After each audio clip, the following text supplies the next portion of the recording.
Of all the topics that I want to cover and make more tractable in physical chemistry, one of the most fundamental yet most opaque is the topic of entropy. Most of the time when students first come across the topic, there are a few things that they take away from it. First, entropy is synonymous with disorder and that the entropy of the universe is always increasing. Now, most advanced students of physics or chemistry will groan at that first definition, and most college professors would pull their hair out hearing me describe entropy as disorder. In fact, when I was a teaching assistant for an introductory chemistry course during my PhD, students had to describe some aspect of entropy as part of their exam, and they would lose all points if they used the words ordered or disordered. With this in mind, let's examine the origins of entropy and see if we can make it a little bit less opaque. Let's begin our discussion by talking about one of the fundamentals of statistical mechanics, or the physics of very large systems, such as molecules in a gas. If I have a system of n gas molecules in a volume V, and the total system has an energy E, I could describe the system by defining each particle with a position in x, y, and z, with a momentum in the x, y, and z direction. We will call such an arrangement a microstate. There are very many microstates in which I could arrange these particles. One of the postulates of statistical thermodynamics is the ergodic hypothesis, which states that over time, as a system evolves from one microstate to another microstate, all microstates are equally probable. Thus, the probability of being in a given microstate is 1 over the total number of microstates. To describe the mathematics of the situation, let's move to a little bit of a simpler system. Instead of having to describe the positions and momentums for every single particle in our system, let's move to flipping coins. If we flip a coin, there's only one of two states that it can be in. It can either be a head or it can be a tails. The probability of flipping a head is 1/2, whereas the probability of flipping a tail is also 1/2. Now, if I have two coin flips, the probability that I flip two heads in a row is going to be 1/2 multiplied by 1/2, or 1/4. I have three other configurations of these two coin flips to explore. One would be flipping one head and then one tail. The other would be flipping one tail and then one head. And the final one would be flipping two tails in a row. The probability of getting any one of these distinct combinations is exactly 1/4. However, the probability of getting one head, regardless of the order in which I flip that one head, is going to be 1/2. We can continue this trend by looking at what happens when we flip three coins. The probability of getting three heads is going to be 1/2 multiplied by 1/2 multiplied by 1/2, or 1/8. One thing to notice is that the denominator in our fraction here represents the total number of ways that flipping three coins can play out. We can continue this trend for as many coins as I want. For example, if I am flipping a coin 50 times, there's exactly one way that I can get 50 heads in a row. The probability of getting 50 heads in a row is 1/2 raised to the power of 50, or about 1 in a quadrillion, so not very likely. However, what if I wanted to ask the question of how many ways is it such that I get 25 heads when I flip my coin 50 times? I could flip 25 heads in a row, and then I could flip 25 tails in a row. The probability of this distinct configuration coming about is also a 1 in a quadrillion chance. However, there's another way that I could get this. I could flip 25 tails in a row, and then I could get 25 heads in a row. The probability of this happening is also 1 in a quadrillion. However, I've now discovered two ways that I can get 25 heads when I flip a coin 50 times. The question is how many total ways is possible to get 25 heads? Now, if I was to try to count up all the ways that this can happen, it would be quite tedious.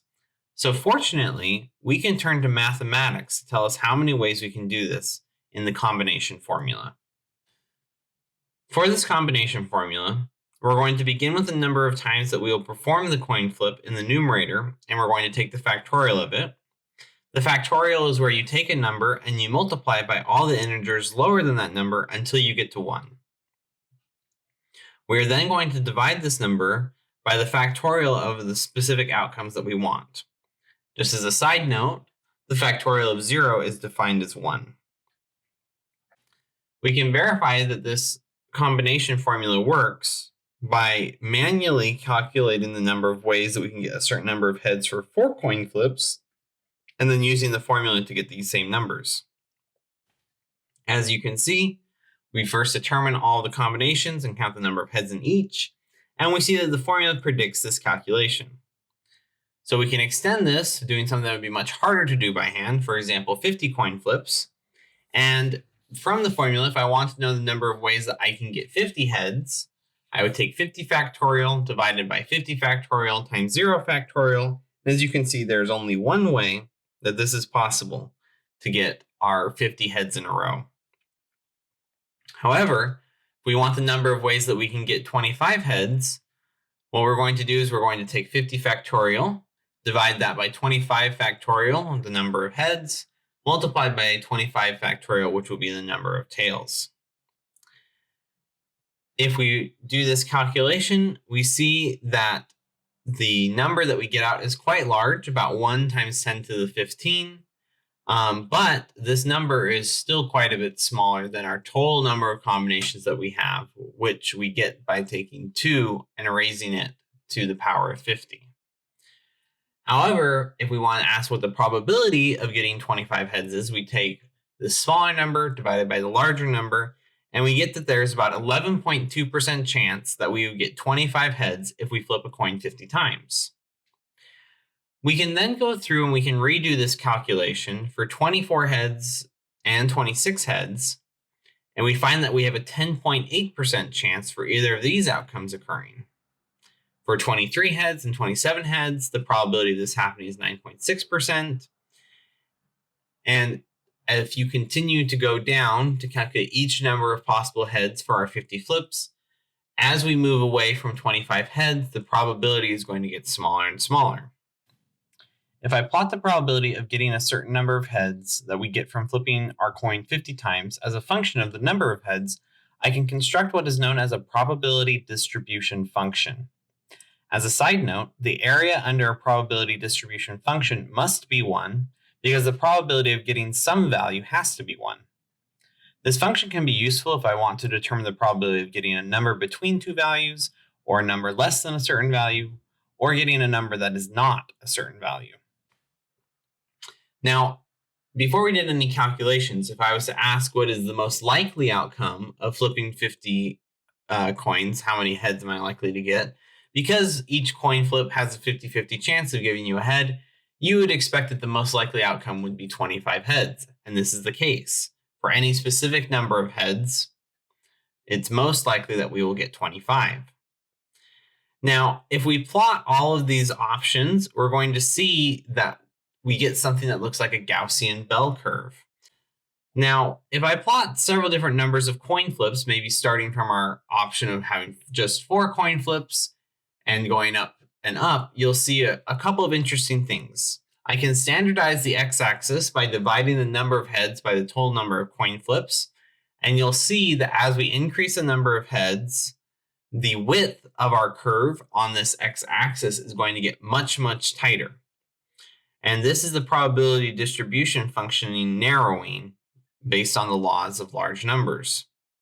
Eventually, with enough coin flips, this distribution function would just approach a spike around 0.5.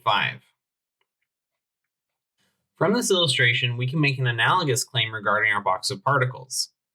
While there might be one way for me to distribute the energy such that each gas molecule is moving at an identical velocity in one direction, similar to getting 50 heads in a row, there are many more ways that I could distribute the energy such that half the particles are moving in one direction and the other half of the particles are moving in a different direction, analogous to getting 25 heads in some configuration in our flip of 50 coins.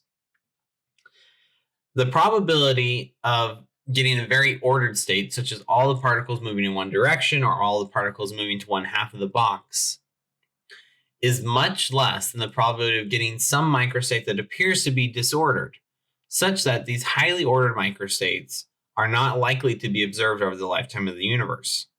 Thus, when we look at a box of air molecules, they always appear to be highly disordered, simply because there are so many ways to distribute the particles in position and momentum, and thus we get the connection between disorder and the typical microstate that might be observed. While not precisely related, for example, any single microstate that would appear very disordered has the same probability of appearing as a microstate that is highly ordered. It is convenient to think about it in this way. And in practice, most scientists do think about it in this way. Our next example illustrates the tendency for systems to evolve to the typical microstate.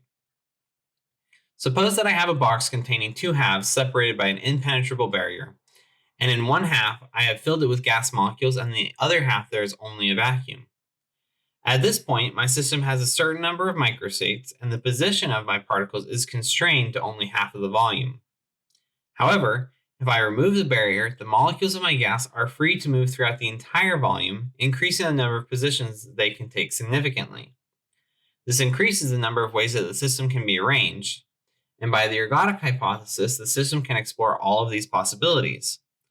Based on our earlier argument, the gas molecules would have a much higher probability to be spread somewhat evenly throughout the box, and it would be extremely unlikely for them to stay in only half of the box. And thus, when I remove the barrier, the gas will fill the entire container. The number of available configurations has increased in this situation, and because of the vastly larger probability that the gas has of filling the entire box, the system will move towards a typical configuration, which appears to be more disordered. Finally, we would like to have a quantity that describes the number of microstates, omega, of our system. The question is, why don't we just use the number of microstates?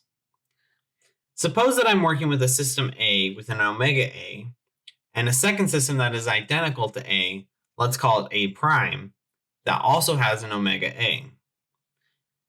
If I want to combine these systems together into a system B, what would be the value of omega B? For each way that I can arrange system A, there are omega A ways that I can arrange system A prime. Thus, the total number of ways that system B can be arranged is omega A multiplied by omega A, which we'll call omega B. By doubling the size of my system, I have not doubled the size of omega A, instead I have squared it. It would be convenient if I had a different quantity that could describe the number of microstates in such a way that doubling the size of my system would double that quantity.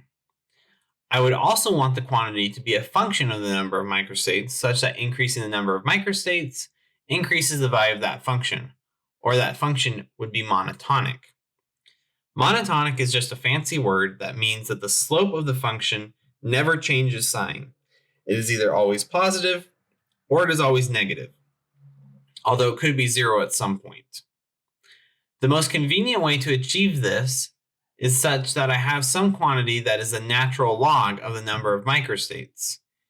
And you can see that by combining our two systems, we have now doubled the value of the original function. Now that we've determined the form of the function, we want to make this a little bit more general, and to do this we can add a constant c to the front of the natural log function. The natural log generates a unitless number, so c is going to be an arbitrary number that gives our quantity units and scales it appropriately. Let's call this constant kb, or the Boltzmann constant. We can derive this constant experimentally. We then define this quantity as the entropy of the system, and now we have derived the famous Boltzmann entropy equation. Thank you for watching this introductory video on exploring the origins of entropy. If you enjoyed this video, please like and share it, as it helps considerably in increasing outreach. If you want to see more videos on chemistry and physics topics, please consider subscribing to the channel. I have linked my Patreon page in the description below, and if you would like to support educational content like this, please consider donating. Finally, please comment down below if there's something that you feel like I could make more clear, or if there are other topics that you would like me to cover. Thank you for watching.